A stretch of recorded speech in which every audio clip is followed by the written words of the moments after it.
galera, eu sou o Lucas e esse é o canal Teolojovem, um canal que a gente discute teologia da perspectiva do jovem brasileiro do século XXI. E o assunto que a gente vai falar hoje deve estar aparecendo em algum lugar aqui na tela. Vocês devem estar vendo agora.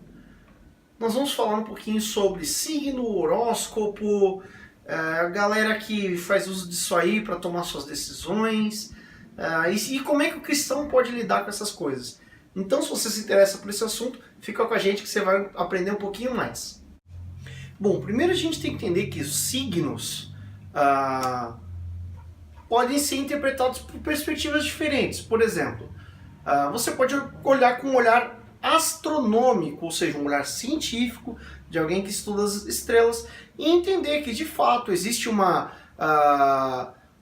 linha, vamos dizer assim, entre as constelações traçadas no céu e que formam, de acordo com a história da humanidade, várias interpretações dentro dessa história, formam ali desenhos no céu, né? E aí seriam as constelações. E você analisa dentro de qual perspectiva? Perspectivas de campo magnético, de qual constelação aparece em qual latitude e longitude da Terra, influências que essas constelações podem ter no sentido de luminosidade à noite.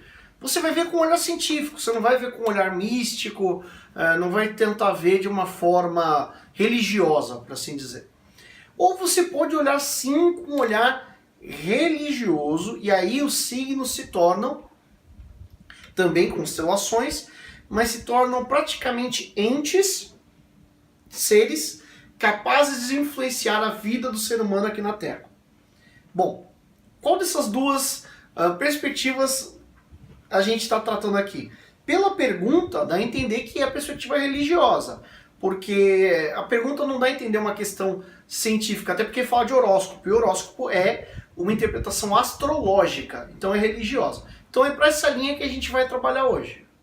A interpretação astrológica já começa errada, e eu não preciso nem para a Bíblia para tratar essa questão, na questão da racionalidade. O que são as constelações?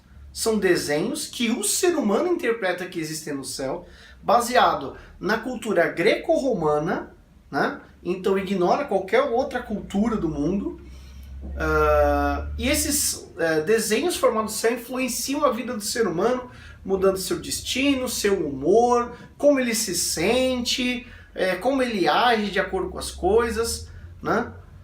Não faz o menor sentido. Por quê? As constelações são conjuntos de estrelas, que não necessariamente estão próximas umas das outras.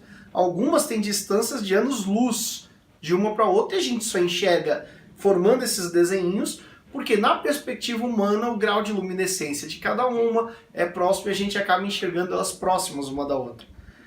Mas você entender que uma estrela, um conjunto de estrelas pode guiar a sua vida, é você atribuir uma racionalidade e um poder espiritual por um amontoado de gases em combustão. Nada diferente do Sol. O Sol é um amontoado de gases em combustão. Todas as estrelas que a gente for analisar são amontoados de gases em combustão. E que poder espiritual tem gases em combustão? Olha, talvez você deva pensar nisso da próxima vez que você acender o fogo do seu fogão, porque vai ser um gás em combustão. Então talvez você deva perguntar para ele qual é o seu futuro ali, porque... Gente, não faz sentido, tá? Não faz sentido. Mas veja que eu nasci no mês tal e por isso eu sou do signo de Aquário, e os astrólogos dizem que quem é de Aquário é de tal jeito, sei lá, é emotivo. Eu não conheço nada de signo, então não sei dizer o que cada um diz, tá? É muito emotivo e eu sou uma pessoa muito emotiva, então tá certo. Não tá certo, é pura coincidência. Eu tenho certeza que você, no bojo de toda a humanidade, os seus 7 bilhões de seres humanos pela Terra, você vai encontrar pessoas que, em teoria, são desse mesmo signo e que vão ser totalmente diferentes. O ser humano ele não é pautado pelo que as estrelas ditam no céu, mas pelas influências que ele recebe, pela sociedade na qual ele cresce e pelas suas experiências pessoais, tá? Então, estrelas no céu, a anos-luz de distância da Terra, não definem quem você é, não definem seu futuro, não definem nada sobre você. E isso não faz o menor sentido. Isso é simplesmente burrice intelectual, ignorância completa. E quem segue essa linha, desculpa dizer isso com toda franqueza, precisa começar a estudar, porque tá pouco desenvolvido o intelecto. Mas Lucas, você está ignorando o fato bíblico que os magos viram a estrela e então foram encontrar o menino Jesus nascido em Belém e tal. Bom, vamos lá. Para começar, esses magos não eram astrólogos, eles eram astrônomos. Eles eram pessoas que pegavam as profecias, né, e olhavam para os sinais visíveis na natureza para buscar o cumprimento dessas profecias, tá? E vocês vão ver que a tela mexeu, meu cachorro não aparecia nos vídeos de algum tempo. Hoje ele vai fazer uma aparição especial aqui na tela. Viram? Coisa fofa, né? Pois é.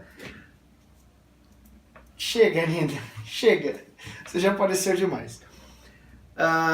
Então vejam bem, esses magos, eles são pessoas da área da ciência.